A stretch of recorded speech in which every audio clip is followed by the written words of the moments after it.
Ashamaa akkam jirtu hordoftoonni Qeddoo YouTube marti keessan siniin jecha yaada gammachuudhaan siniif ka'a jechuudha.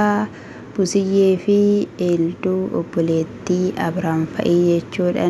Haati keenya waggaa 50ffaa guutteetoo jirti. Isa kanaafiyyuu sappiraasii ishii goonaa itti yaadnee miti garuu waanuma xiqqoo kanaadhaanii akka ishiin gammaddus abdii guddaa ni qabnaa jedhaniitoo jiru jechuudha. Egaa haati keenya waan baay'ee dabarsitee waan baay'ee keessatti nu hunda keenyayyuu nu guddisteetoo jirti. Haati keenya immoo haddadha jedhaniitoo jiru jechuudha. Haa ta'uyyuu malee gaa'ii haala ija isaanii qabanii yeroo dhufanii jechuudha.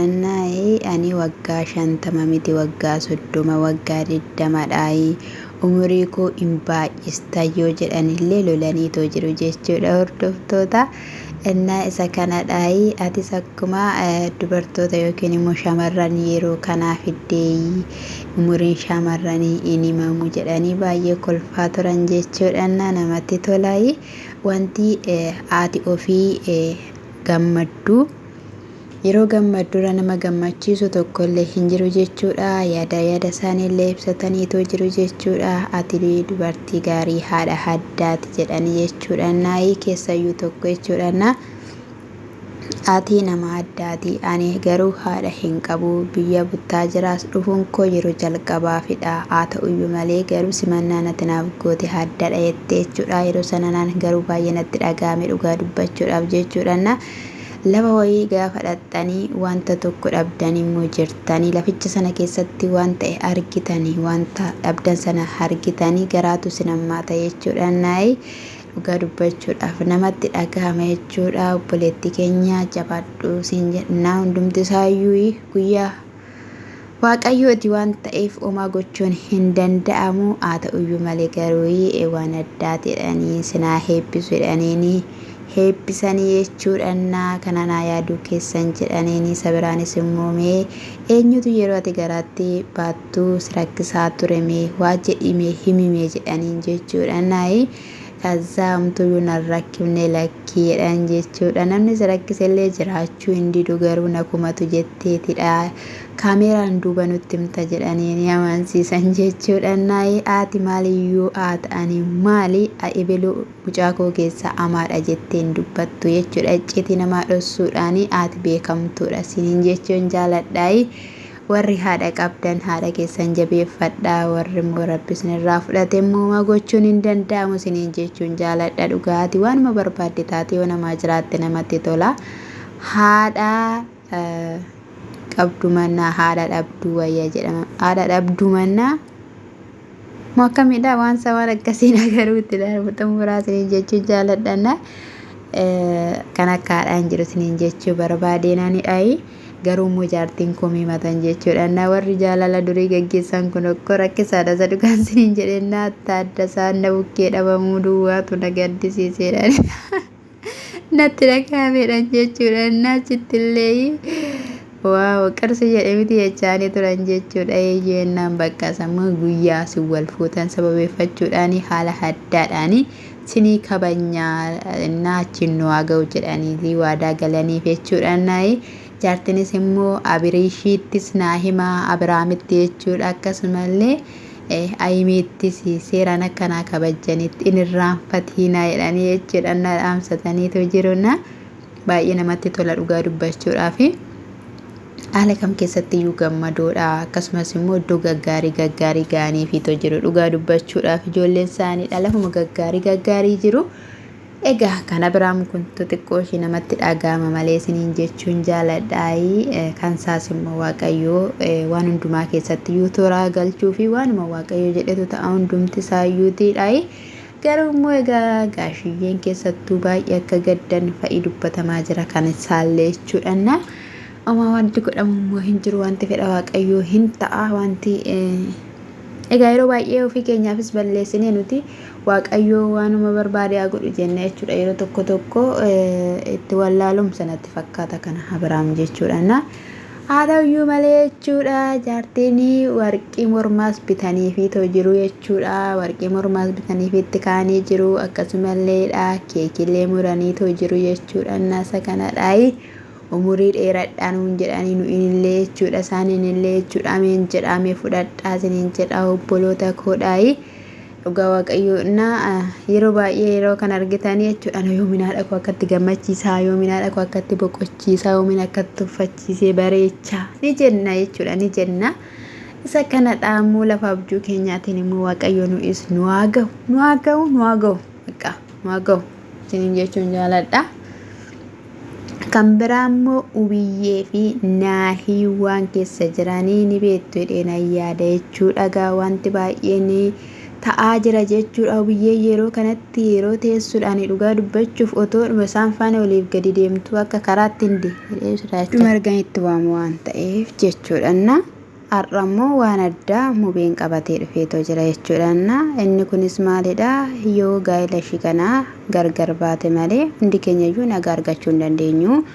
Kanaafiyyuu tiijis ta'ee naahii ubiyyees kan ta'e ani osoon hin beekinan keessa seenee eegan keessa seenee immoo keessa ba'uuf rakkadhee jira uffanni jiru gargar ba'uu isaaniiti jedheetoo dubbatee jira jechuudha. Ilmi namaa nagaa ta'ee gaa'ela kee diigii samaanaa kee tarsaasiitii abbaa manaa kee irraa gargar ba'e hin jedhu jechuudha. Maaltu akkas rakkise garuu hin beeknu. Dubartiin kun gaa'ela ishee irraa gargar baate ijoollee lama qabattee akkam akka taatuuf dhugaa dubbachuuf jechuudha. Inniyyuu dubartoonni irratti gegeeddaramaa jiraniyyuu jireenya ishee irratti yaaddoo ta'eetoo jira jechuudha. Yeroo baay'ee mana dubartoota jajjaboo mana dubartoota gaa'ela isaanii qabuu beekanii jechuudha. Qormaanni mana isaanii yeroo itti ola seenee jaalala isaanii booressudha jechuudha. Namoonni baay'een argaa turreerraa jaalala ubiyyee fi naahii hinaaffaa kan turan jechuudha. Yeroo kominti barreessaniif mana kanatu nagaadha mana kanatu haara galtee qaba jedhanii yeroo san barreessan argeetoo jira jechuudha. Kinoo haala kanadhaan seexanni moola seentee jechuudha keessaa sirbaatoo jirte jechuudha dhugaa dubbachuudhaaf jechuudha. Egaa akkasuma akkuma dubbachaa ture jechuudha gara manaa deemee jechuudha. Gara manaa gaafa deemu ubiyyee wanti hundumtiyyuu toora dhabeera waan ta'eef naa hubadhu jedhee jechuudha. Maal jechaa jirta jennaani akkati ubiyyee naahii faana gargar baatuun barbaada jennaan anis faana gargar ba'ee miti kanan jiru inni hala jira miti ree kunoodhaa maalidha gargar ba'uu jechuun jennaani samaanaa kee tarsaasii isa yaadde sana itti fufeennaan maalidha kan qophaa kee yaaddeetu jira mooyii jennaan walumaan isa yaadne sana jedheen jechuudha. Akkamittidhaanii gaa'ela kee diigiitii jiraadhu naan jechuu dandeessaa waan hin beekne maaltu jira natti mijennaan ammasitti himuu hin danda'u furmaanni jiru isa kanadha anaaf eenyutu naaf jira jedheen jechuudha. Si faanan jira naan jettee si bukkeen dhaabbadha naan jetteetu har'a natti deebitee gaa'ela kee diigii jechaa jirtam maal jechuu barbaadde sitti dhagaamee jira wantati jettu jetteen jechuudha. Ubiyyeeni eeyyee jedheeni. Mucaan inni immoo intala ishii sana faana ture immoo ubiyyee bira jira jechuudha. Yeroo baay'ee namoonni jechuudha warra kiyyoo namatti kiyyeessaa turan yookiin immoo kiyyoo namatti kiyyeessaa ture akkamitti mana koo seensisee teessisa dhugaa dubbachuudha wanti barbaade haafu icciitii natti muunsaa hin jedhan akka kootti jechuudha. Ubiyyee faana jira jechuudha. Inni kunis ishii faana ture jabaadhu si bukkeen jira baqqaayi gaa'elli kee akka hin diigamne jechaanii ture deebisee ishiin immoo baqqaan hin barbaadu gaa'elli kun akka diigamuun barbaada maali kuni jechaa turte gaa ishiin yeroo kanatti kan hin deeggarre amma dhaqee akka ishiin didduuf silaa kanaafidhaati kan gadda ishii faana taa'aa turteeyyuu tiijiitu dhaqeeti diigii jedhiinitti ittimi kanaafiyyuu harkaa fudhanna siin jettee himi waan ta'e jennaani ani mee biyya sitti meeraani gaa'elli akka diigamu barbaada jechuudha mucaan inni sun jechuudha. Nama ajaa'iba nama dhiba dhugaan siniin jedhe bara maalii saatii maalii keessa jirra keessattuu magaalaa Finfinnee kana keessatti jechuudha. Gaa'elli namaa diigamuun jireenyi namaa diigamuun baay'ee dhumatti fufee jira jechuudha. Isa dhugaan siniin jedhe keessaayyuu yuutiibaroota jechuudha. Waan isaan dhaloota barsiisaa jiran maal akka isaan dhalootaaf ol kaa'aa jiran keessattuu ijoollee isaaniidhaaf dhugaa dubbachuuf anaan baay'ee na dhiba jechuudha. Namni biraayyuu boru dhalli koo akkana laalame akkaman ta'a kan jedhuyyuu sababa viidiyoo isaan hojjetaniin baay'ee isaatu dhibbataa jira jechuudha namoonni jechuudha.